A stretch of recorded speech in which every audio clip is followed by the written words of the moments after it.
When you say that crime is out of control in Braintree, what statistics are you seeing spike? House breaks, drugs. Just look at your paper every day. Something in Braintree is, someone's being arrested down at the plaza, or the drugs at the plaza, or in the neighborhoods around the plaza. Do you see any numbers that alarm you in terms of? Just in being in town, we haven't had this much response or reporting of crime and drugs in a long time. And I think part of it is because people aren't working. The crime with the theft and the house breaks, they're tied in directly to the drugs, but some of it is also because people aren't working. They've run out of their unemployment. They don't have any way of coming up with funds. So, hey, let's break into the guy's house. And house breaks are up. Go back 10 years ago. We didn't have the house breaks that we have now. Do you have any numbers? I don't have the numbers off the top of my head. It's just look at the paper. It's constant. Well, thank you very much for looking at the paper, first of all, may I say. My mom gets it delivered and then I read it afterwards. Oh, See, gosh. I'm too cheap to buy my own. Piggyback. There you go. That's right. Although I bought it for Mom, now we buy it for her every year. Thank you very much. And I'm sure she appreciates it. Outside of the expansion at the plaza, which really has weathered the economic storm much better than other regional shopping centers that we have, Hanover, Princeton, etc.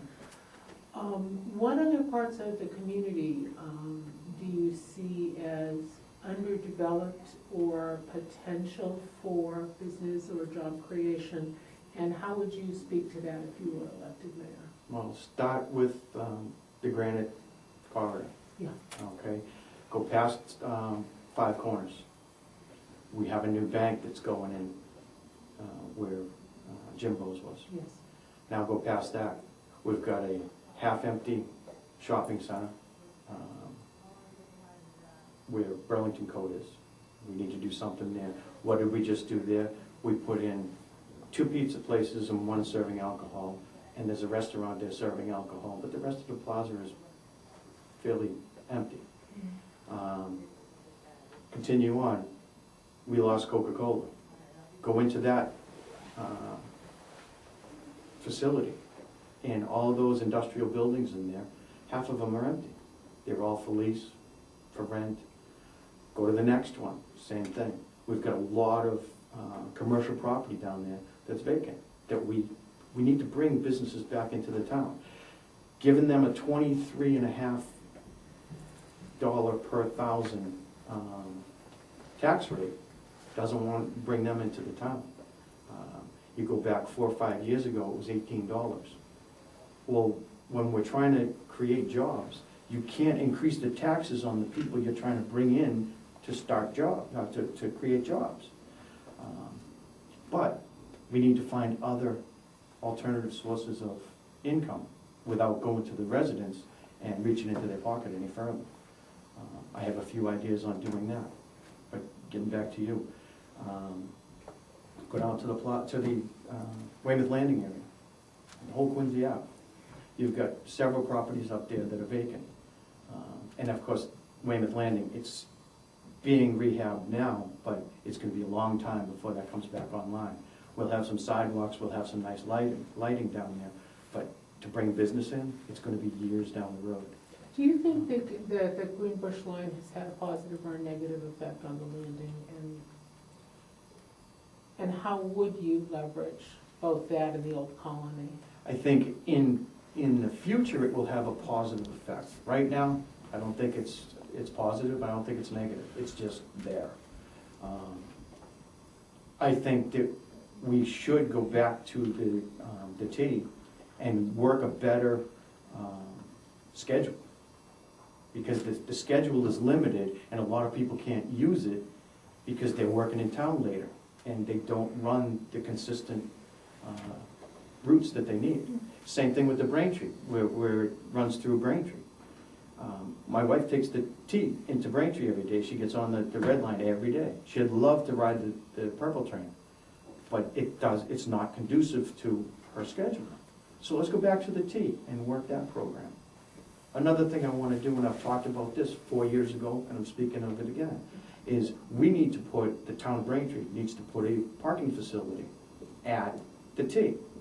The little parking facility that we have by 7 o'clock in the morning is chock full of people, done. If we put our own facility there, now there's something you bond out. You bond it out for 20 years because it's going to bring revenue in every single day. And I'm not tapping the residents for tax money. You're going to fill up the little parking lot and a facility that we could put in there. And I think that's something that we need desperately. And then go back to the T and say, give us some more routes for the purple train to run through here so that more people can commute. We get them off the roads, we improve our air quality, and we bring revenue into the town. The other thing with the dump, the transfer station. There was a dump when I was a kid, and it was a great place to go and rumble around. Now it's capped off. But it's a place that we can do something with it. And personally, I think a windmill there would be a good use. I don't think a $6 million solar field is a good use for that. $6 million for the solar field, and solar panels have a lifespan, and it's not as long as a windmill is, and it's expensive electricity, and it takes up the entire thing. I think if we put a windmill up there, similar to what's in Hull, it's a central place of the town. People know that it's Braintree, look at what we've done, and it's less expensive electricity than a solar field would be. Down below that, again, parking. It's a whole flat area over there. Park vehicles in there. Charge them $5 a car. Make that a residence parking spot for residents of Braintree only. Give them a break. And on the other side, anybody that wants to use it, and you bring that into the town. I don't agree with charging restaurants a tax for our town. You're just going to turn people off from that. Even though it's only a half, 3/4 of a cent, it adds up over time. Let's go this route, and you're bringing people into the community. We're giving them a place to go. You're saving their $3-4 worth of gas to go to Boston every day, and they're $8, $10, $12 a day to park. You're doing it in Braintree, and you're getting on the T. The T's gaining, we're gaining. So that's one of the things I want to do. Schools, Schools. large percentage of the budget. Yes, it is. It's a huge percentage of the budget. You've lived in the town, you have children, went through the schools? Yes. Or are still in school? Actually, my daughter went to Archbishop Williams. Yeah. And I still paid my tax for Of course you high did. school. What do you think of how they're managed, how they're funded, and would you be looking as a member of the school committee to make any changes, not only from the high school, in facilities and or curriculum? Facilities-wise, yes, I want to upgrade the schools, and we've been working on that. There's been a program in place for, I want to say since 2005 to upgrade the schools. Same thing with the roads. That program began in 2000 with engineering, but with the schools specifically, I don't want to replace the schools. We have some beautiful buildings in the town, and we don't have a good track record of building a beautiful school, the high school. Case in point. It doesn't fit with the history of our community. It's functional, but that's not what we want for what we're going to have in the school. So take these older buildings, take the buildings that are vacant now or they're being rented by other entities, bring them back into the system, upgrade them with technology, heating, air conditioning, get the kids back in the schools. Don't have a school like Ross School, for instance. I went to Ross School.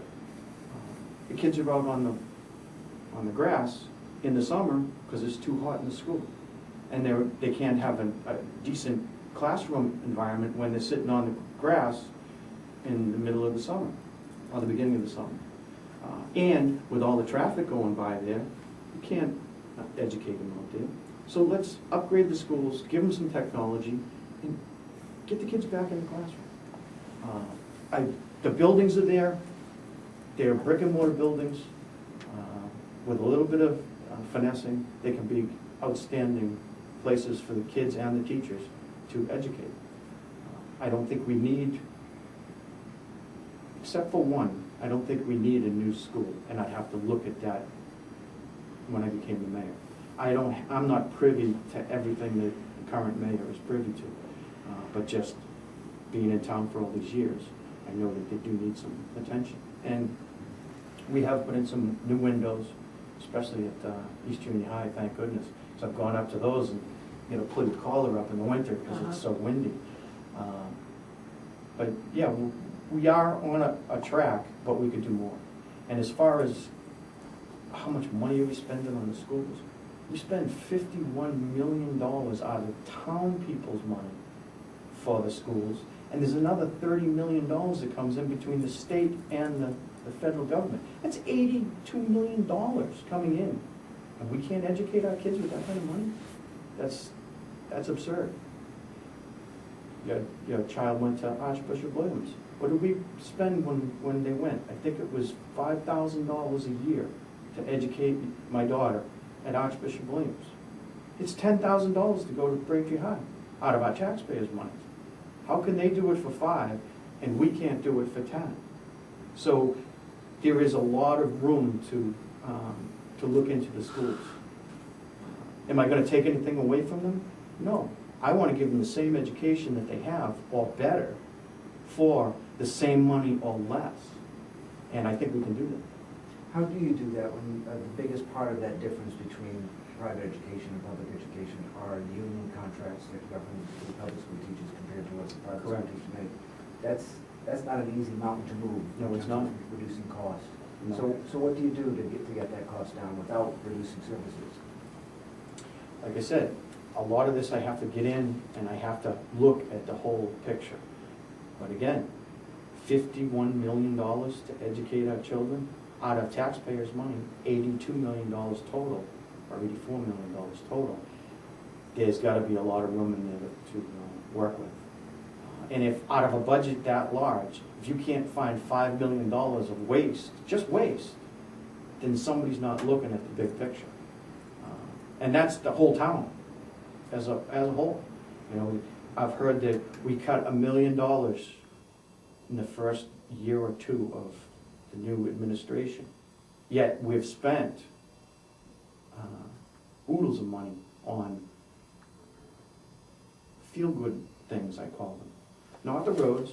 The roads were bonded out back in 2005 or 6. The bonds came through in 2007, the end of 2007, and the money was available in 2008. And that's where these roads have been done. So that's a 20-year bond that we took in to renovate all the roads in town, and it was a 5-year program to do it. And it's being done. Schools. That's coming from the state's school funding program, which I see now they're looking to sell bonds to generate more money to renovate more schools. And we can buy those bonds. If you have $10,000, you can buy a bond. Not a bad idea, but that's what we have to look at. And again, $82 or $4 million worth of money to run a school for 5,600 kids, that's an awful lot of money. And I understand the unions and what have you. You got to go back and you got to renegotiate with them. See where we can cut some costs. I believe there is enough room in there that we can cut some costs without cutting services to the children. Because a lot of that money is not going to the children. It's going to the union contracts. So people here look at all the money we're spending on the schools, it's not going to the kids. When the kids show up to school, first day they get a list. Bring in your paper, your pencils, your erasers, your markers, your glue, We never did that when we were kids. We showed up to school, and they were happy we did. They provided us everything. Not anymore. So I think the nation has to look at this. It's gotten out of control.